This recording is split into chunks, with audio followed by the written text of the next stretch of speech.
ఎంతమందికి నేను తెలుసో వాళ్ళకి తెలుసు నేను జాయ్ కోసమో దీనికోసం నేను టాస్క్ చాలా చాలా సీరియస్ గా తీసుకుంటా. ఫైట్స్ కావాలంటే దేనికి పాయింట్ ఉందో దానికి నేను మాట్లాడతా. నేను కూడా జాయ్ఫుల్ గా ఉండడానికి రాలేదు, కానీ కొత్తగా అందరూ స్ట్రేంజర్స్ లా వచ్చాము.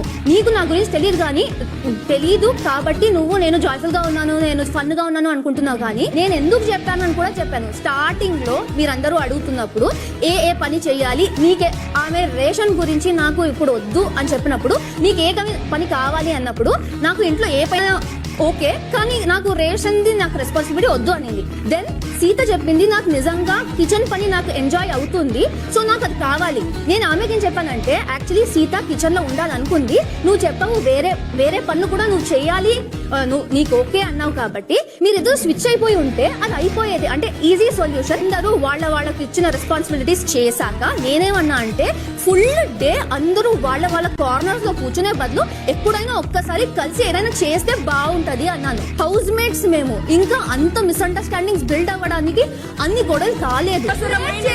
చెప్పలేదు ఎందుకు ఇంత టఫ్ చేస్తున్నారు అని మాట్లాడింది. అది నా ఒపీనియన్. అది నువ్వు వదలట్లేదు నన్ను మాట్లాడడానికి. నేను ఒక పాయింట్, నీకు ఒక పాయింట్ తెలిసిన వెంటనే ఓకే అయిపోయిందా, నా పాయింట్ అయిపోయింది. విను, మాట్లాడుతున్నప్పుడు